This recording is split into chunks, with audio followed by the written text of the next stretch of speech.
Welcome to How to Create Your studentaid.gov account, our first video in our financial aid series. What is a studentaid.gov account? Well, this account is used for two purposes. First, it's your login for studentaid.gov. It's your username and password to sign in and complete the FAFSA, the free application for federal student aid. Second, this allows you to electronically sign the FAFSA. Okay, but who needs one? You do, if you're a student in college or getting ready to attend college. Not only does this allow you to complete the FAFSA, you'll also use this to make updates to the FAFSA, complete the MPN, Master Promissory Note, and complete entrance counseling for federal direct loans. And your parents need one too. If you are a dependent student, at least one of your parents needs to create their own studentaid.gov account. By creating an account, your parent gives the FAFSA permission to access their tax information. But which parent needs to create one? Well, if you live in the same home as both of your parents and they file their taxes jointly, don't worry, they know if they do. Only one parent needs to create an account, the parent who will be helping you to complete the FAFSA. If you live with both parents and they file their taxes separately, both parents need to create their own accounts. If you live with both parents and your parents aren't married, they both need to create their own accounts. What if you don't live with both parents, or your parents are separated, divorced, and they've remarried? Well, the parent who has contributed the most financially to you over the last 12 months must create their own account. And if this parent has remarried, the same tax rules apply as described earlier. If they are married and filing jointly, only one needs to create an account. If they are married filing separately, both need to create their own accounts. Hey parents, special note. Do you already have an account because of another student in school or because you have one from going to school yourself?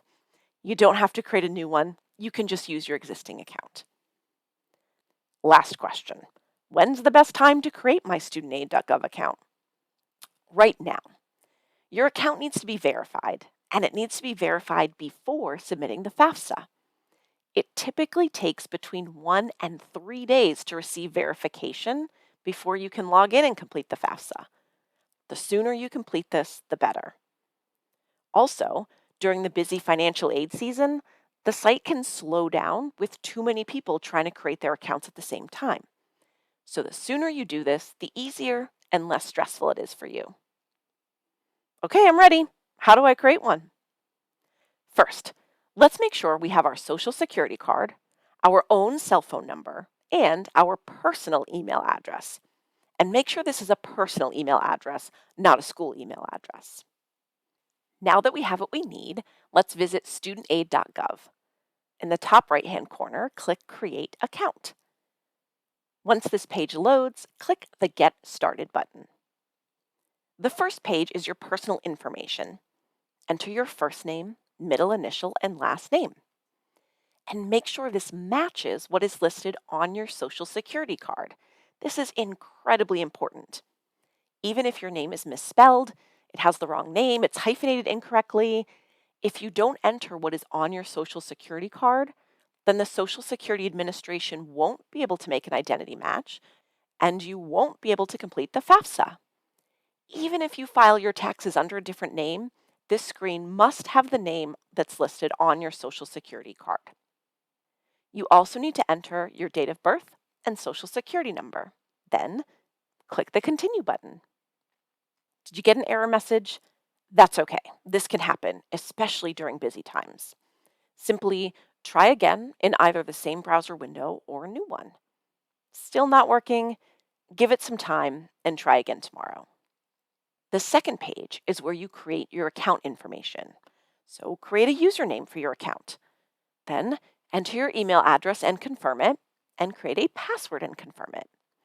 Your username is not case sensitive, but your password is. So make sure you follow those requirements. At least one uppercase, one lowercase, one number, and one special character. Also, it's best to enter a personal email address, not a school email address. If you graduate high school or switch colleges, your school email address likely won't follow you, and you need to be able to have access to your email. When you're finished, click the Continue button. The third page is your contact information. Enter your mailing address and cell phone number. One important note about cell phone numbers. A phone number can only be associated with one account. A student cannot use their parent's phone number and vice versa. It's up to you if you want to select yes to use your cell phone for your two-factor authentication and account recovery, but it definitely makes the process easier if you do. Otherwise, your email is used for two-factor authentication and account recovery. When you're done, click the Continue button. The fourth page allows you to enter your communication preferences. This defaults to email, but can be changed to paper mail if you'd prefer. You can then decide if you'd like to receive optional communications and how you'd like to receive those. But these are just optional, not required. Finally, select your language preference. This defaults to English and can be changed to Spanish. And then click the Continue button. Next up are your challenge questions. In case you can't access your email, cell phone, or your backup code, you can reset your account with challenge questions. Make sure you select questions that only you know the answer to and that you'll remember the answer to. When you're done, click the Continue button. We're almost done. On the Confirm and Verify page, we need to do just that. Confirm and verify the information we entered. Please make sure you look this over carefully, especially your name and social security number. Remember, it needs to match what's on your social security card. If you need to make any edits, simply click the Edit button and make your changes. Once you are certain everything is correct, click the Agree button and then the Continue button. Our final step is to verify our information. Click Verify next to SMS verification, your text messages. This sends a 6-digit code that you will enter to verify your cell phone number. Next, do the same for your email. Click Verify and check your email for the 6-digit code. The 6-digit codes are different, so you must do this separately for each communication method. Once both have been verified, click the Continue button. Your backup code is displayed. Check the box that says you've stored this somewhere securely and click the Continue button. And then make sure you do that. Write down your backup code in a safe, secure place.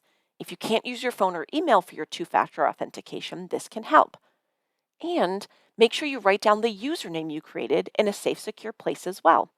You'll need this every year to renew the FAFSA. Now you can sit back and relax. An email is sent that confirms your identity has been verified by the Social Security Administration.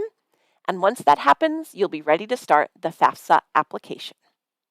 If you need help setting up your account or completing the FAFSA, or have any questions about the college application process, let our education counselors know. Visit our website, give us a call, or send us an email. You can also set up an appointment right online. Granite Advance is here to help you on every step of your education and career journey.